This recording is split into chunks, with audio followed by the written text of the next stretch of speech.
నమస్తే. ఇవాళ టాపిక్ తెలంగాణలో బీజేపీ పరిస్థితి ఏంటి అనేది మెయిన్గా విశ్లేషిద్దాం దాని గురించి.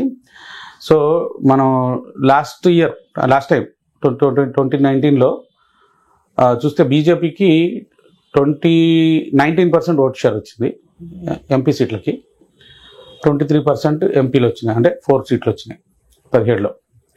సో బేసికల్గా ఈసారి ఆల్రెడీ 23% దాటిపోయింది బీజేపీ పర్సంటేజ్ అని చెప్పని కొంతమంది విశ్లేషిస్తున్నారు. ఈ రామజన్మభూమి ఎఫెక్ట్ ఇంకా ఎక్కువే ఉంటుందని నేను విశ్వసిస్తున్నా. ఎందుకంటే రామజన్మభూమికి బిఫోర్ ఎలక్షన్స్ లోపల 5 కోట్ల మందిని వెళ్ళి దర్శించుకుంటారంట. That is the projection. 5 కోట్ల మంది అంటే సుమారుగా ఒక 50% భారతదేశం కవర్ అయిపోయినట్టే. అంటే ఆ ఫ్యామిలీకి ఒక మెంబర్ పోయినా కూడా, 4-5 ఫ్యామిలీలో ఉన్నా కూడా కనీసం 25 కోట్ల ప్రజలు అయిపోయారు. వాళ్ళు ఒక 10 మందికి చెప్తారు కదా. సో రామజన్మభూమి ఎఫెక్ట్ దేశం అంతా ఉంటుంది. కాబట్టి బీజేపీకి ఈసారి చాలా ఎక్కువ పర్సంటేజ్ తెలంగాణలో వచ్చే అవకాశం ఉంటుంది. ఎందుకంటే మొన్న అసెంబ్లీ ఎలక్షన్స్లో కూడా కట్టర్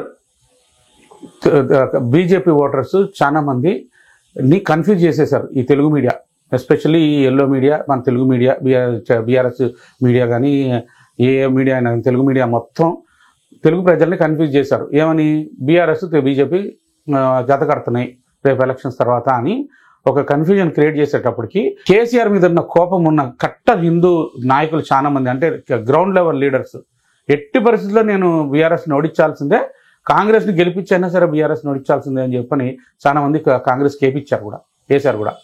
సో అటువంటి వాళ్ళందరూ ఈసారి మళ్ళీ వెనక్కి వచ్చేస్తారు బీజేపీకి.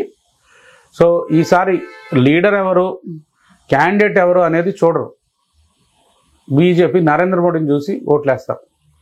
కాబట్టి సుమారుగా 25% కనుక క్రాస్ అయితే బీజేపీ నేషనల్ ఎలక్షన్స్లో, ఇది చాలా కన్జర్వేటివ్గా లాస్ట్ టైం మనం కొంచెం ఎక్కువ ప్రొజెక్ట్ చేసాము. ఎందుకంటే మందకృష్ణ మాదిగ వీళ్ళందరూ సపోర్ట్ చేస్తూ ఉన్నారు కాబట్టి, బీసీసీఎం ప్రొజెక్ట్ చేశారు కాబట్టి వేస్తారని. కానీ ఇవన్నీ పక్కన పెట్టి కేసీఆర్ని ఓడిద్దామనే అంత కోపము జనాల్లో, అంత ఆకృష్టం చూస్తామని చెప్పని మనం అనుకోలేదు. సో అది మాత్రం క్లియర్గా కనపడింది. అందుకని బీజేపీ గెలవలేదు కాబట్టి కాంగ్రెస్కి వేసేసారు.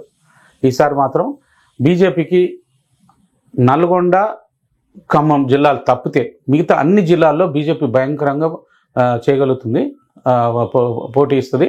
సో 10 సీట్లు ఎట్లయినా కొట్టాలని చెప్పి టార్గెట్ పెట్టేశారంట మోడీ గారు. నేషనల్ ఎలక్షన్స్లో వాళ్ళ ప్రొజెక్షన్స్ చాలా వరకు మ్యాచ్ అవుతూ ఉన్నాయి. అసెంబ్లీ ఎలక్షన్స్లో మ్యాచ్ కాకపోయినా కానీ నేషనల్ ఎలక్షన్స్లో మాత్రం బీజేపీ నరేంద్ర మోడీ గారు ఇచ్చిన ప్రొజెక్షన్స్ మ్యాచ్ అవుతూ వచ్చినాయి ఇప్పటిదాకా.